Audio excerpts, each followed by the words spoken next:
بسم الله الرحمن الرحیم. د قربانۍ په حواله سره د ذنب الاجزا چې کومه مسله ده او بیا زمنګ د باجوړ لپاره خصوصا او عموما د KPK لپاره یعنی د KPK مفتیان کرام اکثر په دې باندې فتوا ده په ذنب الاجزا باندې او خصوصا په باجوړ کې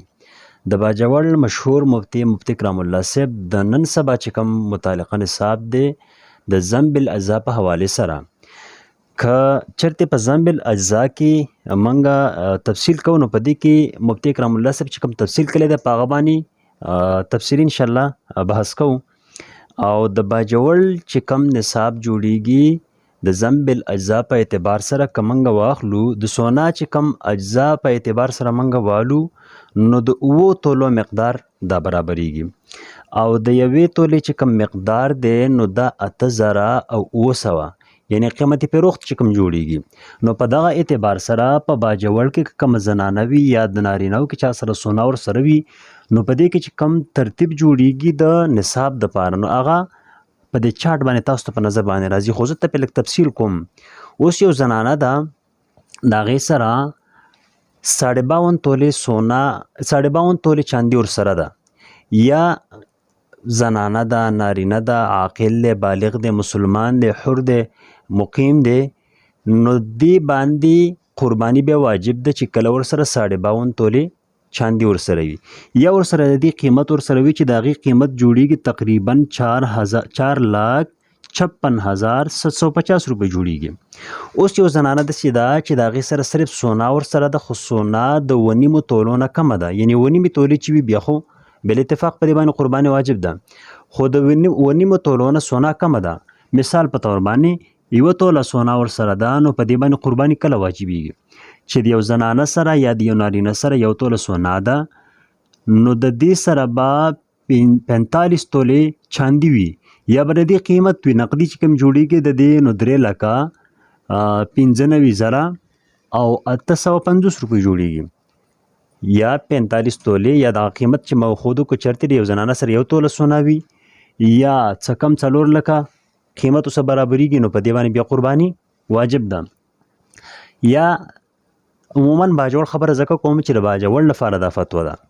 او بیا اکثر د سونا چې وي د زنانو سره وي زمونږ استاسو یعنی د اندرونی مسله ده نه باجوړ یا د یو زنانه سره 2 تولې سونا ور سره ده یو زنانه د هغې سره 2 تولې سونا ور سره ده نو پر 2 تولو سونا باندې کله د قرباني په دې باندې لازمي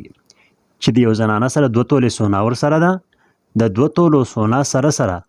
38 توله چاندي به ور سره وي یا د دې قیمت چې 3,94,950 روپۍ جوړیږي دا ور سره نقد ور سره وي نو بیا په دې باندې قرباني لازم او واجب ده. یا یو زنانه ده د هغې سره 3 تولې سونا ور سره ده یعنی د هغې چې کوم کالي زیورات دي دا 3 تولې دي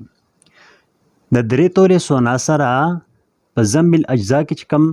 ترتیب دی یا کم نصاب برابرول دي نو 31 تولې چاندي به د زنانه سره یا نارینه سره یا چې کوم د دې قیمت دی چې 2,74,050 روپۍ جوړیږي نو بیا په دې زنانه باندې قرباني واجب ده یا نارینه باندې. د دې نه علاوه که چرته 4 تولې سونا ور سره وي نو د 4 تولو سونا سره 24 تولې چاندي یا د دې قیمت چې 2,14,150 روپۍ جوړیږي په دې باندې بیا قرباني واجب ده. یا که 5 تولې سونا ور سره ده نو 17.5 تولې چاندي به ور سره پکار وي یا د دې قیمت چې 1,52,250 روپۍ جوړیږي نو په دې باندې بیا قرباني لازم او واجب وي. یا د دې نه علاوه کو چرته یو زنانه سره 6 تولې سونا ده نو د 6 تولو سونا سره چې کوم حساب لګیږي نو دا سره د 10 تولو چاندي یا د هغې قیمت چې 91,350 روپۍ جوړیږي کو دا ور سره نو بیا په دې زنانه یا په دې نارینه باندې قرباني لازمه او واجب ده. یا د دې نه کم یعنی 9.5 تولې پوره نه ده خو 9.5 تولې سونا د زنانه سره 9 تولې سونا ده حالانکه 9.5 تولې پوره نصاب دی په سونا کې نو 9.5 تولې پوره نه 9 تولې سونا ور سره ده نو د دې سره په کار ده چې 3.5 تولې ور سره چاندي ور سره یا د دې قیمت جوړیږي چې 10,450 روپۍ جوړیږي دا ور سره نقد نه وسوي نو کو دا نقد چا سره وي نو په دې زنانه یا په دې نارینه باندې بیا قرباني لازمه او واجب ده. دا کم تفصیل چې د دې په منځ کې یوه نیمه توله ده، دوه نیمې تولې دي، درې نیمې تولې دي، که د چا چېرته دغسې مسله وي نو خپل متعلقه امام یا خواوشا کې چې کوم مفتي وي د هغه نه معلومات وکړي چې په دې باندې څومره حساب برابرېږي. یا تاسو چې دا کوم حساب ما په شروع کې وښودو په دې باندې تاسو پخپله هم چې زرګر خواله لاړ شئ یا بل داسې یو کس نه چې هغه په دې کې ماهر وي تپوس وکړئ نو تاسو ته هغه نصاب برابرولی شي، بیا دغه حساب ته پخپله لګوئ. نو امید ده چې ستاسو په ذهن کې به دا خبر راغلی وي چې زموږ په زنانو باندې چې اکثر سونا ورسره وي کله پې قرباني واجب ده، په څومره مقدار کې په واجب ده، څومره پیسې ورسره پکار دي یا څومره چاندي پکار دي یا په څومره سونا باندې واجب ده. امید ده انشاءالله چې ملګري به په دې باندې پوه شوي وي. دا ویډیو ورسره مخکې د ملګرو ته ورسوئ چې زموږ د باجوړ څومره ملګري چې دا وګوري په دې باندې پوه شي. مفتي کرام الله صاحب څو ورځې مخکې په دې باندې پوسټ کړی او دا چې کوم هغه تفصیل ذکر کړی هغه موږ دلته را نقل کړو، موږ صرف نقل وکړو دلته، نور دا تفصیل هغه په خپله باندې ذکر کړی دی. دغسې نور ماشاءالله مفتیان کرام هغې په دې باندې کار کړی دی، خو د باجوړ لپاره د ذم القیمت چې کومه فتوا ده نو دا نشته دی. د باجوړ چې کوم مفتیان کرام دي خصوصا مفتي کرام الله صاحب هغه په ذم الاجزا باندې فتوا ورکړې ده، ځکه د هرې علاقې